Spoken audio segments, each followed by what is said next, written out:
میں ہوں رحمان انور۔ تمام دیکھنے اور سننے والوں کو السلام علیکم۔ بلندیوں پہ جب پہنچے انہیں زمین کھینچتی ہے، چراغ جتنا روشن ہو ہوا اسی پر چلتی ہے۔ یہ کہانی کسی فلمی کردار کی نہیں، حقیقت کی ہے۔ ایک ایسی حقیقت جو خوفناک بھی ہے، تلخ بھی ہے اور ناقابل یقین بھی۔ ایک نوجوان جو عام سے گاؤں میں پیدا ہوا، لیکن اس کے لفظوں میں آگ تھی، آواز میں طاقت تھی اور آنکھوں میں کچھ ایسا دکھتا تھا جو ہر کسی میں نہیں ہوتا۔ وہ جس چیز کو زبان دیتا وہ کچھ عرصے میں حقیقت بن جاتی، جس سچ کو گاتا وہ پورے معاشرے کو ہلا کر رکھ دیتا۔ وہ کوئی سیاستدان نہیں تھا، نہ عالم تھا، نہ مجرم، لیکن اس کی زبان سچ بولتی تھی اور یہی سچ اس کا جرم بن گیا۔ سدھو موسے والا کو لوگ صرف اس کے میوزک کی وجہ سے جانتے تھے، لیکن وہ صرف گلوکار نہیں تھا، وہ لفظوں کا مجاہد تھا۔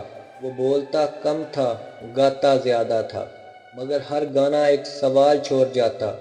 اس کے گانے دلوں کو چھوتے لیکن ذہنوں میں بغاوت پیدا کرتے۔ وہ کسی کے خلاف براہ راست نہ بولتا، مگر اس کے اشعارے ہی نظام کی بنیادیں ہلا دیتے تھے۔ لوگ ہنستے تھے، جھومتے تھے اور پھر سوچنے پر مجبور ہو جاتے تھے کہ یہ بندہ گانے کی آڑ میں کس نظام کو چیلنج کر رہا ہے۔ جب اس کا گانا 295 آیا تو لوگ اسے محض ایک نغمہ سمجھے، مگر اس نے بتایا کہ یہ سچ بولنا ایک جرم ہے اور اس جرم کی سزا کچھ بھی ہو سکتی ہے۔ وقت گزرا اور یہ بات حقیقت بن گئی۔ سدھو کا قتل اسی نمبر والی تاریخ یعنی 29/5 کو ہوا۔ یہ ایک اتفاق ہو سکتا ہے یا ایک ممکن علامت، لیکن ایک بات طے ہے، سدھو جو بولتا تھا وہ جھوٹ نہیں ہوتا تھا۔ دی لاسٹ رائڈ میں اس نے جس کار، جس منظر، جس انداز کا ذکر کیا، ٹھیک وہی کچھ اس کی موت کے دن پیش آیا۔ وہ اپنی زندگی کے آخری دن اسی طرح گاڑی میں تھا، اسی طرح اچانک گولیاں چلیں اور اسی طرح سب ختم ہو گیا۔ اس کے لفظ اس کی تقدیر بن چکے تھے، اس کے گانے اب نغمے نہیں وصیت بن چکے تھے۔ سدھو کے کئی گانوں میں وہ نوجوانوں کو خواب دکھاتا تھا، لیکن ساتھ ہی یہ کہتا تھا کہ خواب دکھانے والا مارا بھی جا سکتا ہے۔ Just listen, so high, self made جیسے گانوں میں اس نے بتایا کہ وہ کہاں سے آیا، کیا سوچ رکھتا ہے اور کیوں اس کا راستہ الگ ہے۔ ان سب گانوں میں ایک عجیب سی پیش گوئی تھی، جیسے وہ جانتا ہو کہ ایک دن وہ مارا جائے گا، لیکن اس کی آواز کبھی نہ دبے گی۔ یہ سب صرف اتفاقات نہیں تھے۔ سدھو کی شہرت، اثر اور عوام میں مقبولیت ایک بہت بڑی طاقت بن چکی تھی۔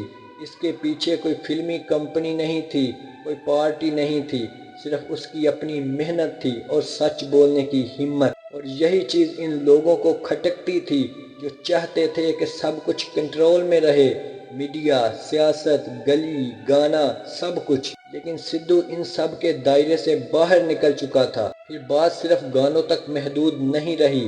سدھو نے سیاست میں قدم رکھا، پنجاب کے الیکشن میں کھڑا ہوا اور کھل کر بتایا کہ وہ صرف گانے والا نہیں، اب میدان میں بھی اترے گا۔ اس کا یہ قدم بہت ساروں کے لیے خطرے کی گھنٹی تھا۔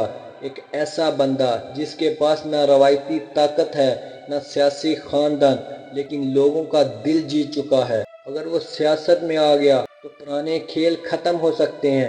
یہی وہ لمحہ تھا جب فیصلہ ہو گیا کہ اب یہ بندہ برداشت کے قابل نہیں۔ قتل سے ایک دن پہلے اس کی سیکورٹی واپس لے لی گئی، کوئی وجہ نہ بتائی گئی، نہ کوئی تحفظ دیا گیا۔ اس کے بعد اگلے ہی دن دہاڑے گولیاں چلتی ہیں، سڑک پر ایک کار رکتی ہے اور چند سیکنڈز میں ہر چیز بدل جاتی ہے۔ 30 سے زائد گولیاں صرف ایک انسان کے جسم پر چلائی گئیں۔ یہ کوئی ذاتی دشمنی نہیں لگتی تھی، یہ کوئی گینگ وار جیسا واقعہ بھی نہ تھا، یہ ایک منظم سازش تھی، خاموشی کی سازش۔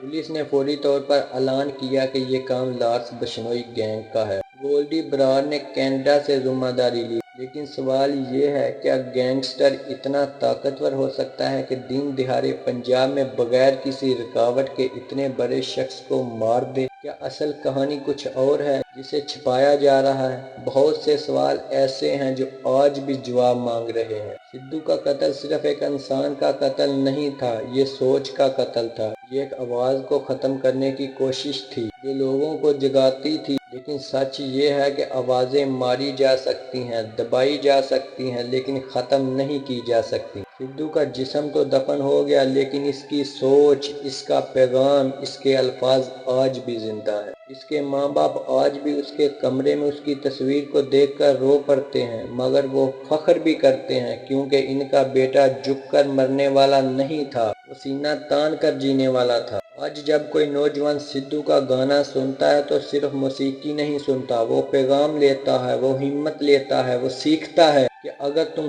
سچ بول سکتے ہو تو تم موسیٰ والا بن سکتے ہو۔ سدھو ایک انسان نہیں، ایک مثال بن چکا ہے، ایک راہ، ایک چراغ جو شاید بجھا دیا گیا ہو، لیکن اس کی روشنی اب ہر طرف پھیل چکی ہے۔ اگر آپ کو یہ ویڈیو اچھی لگی تو چینل کو سبسکرائب اور ویڈیو کو لائک ضرور کریں۔ شکریہ۔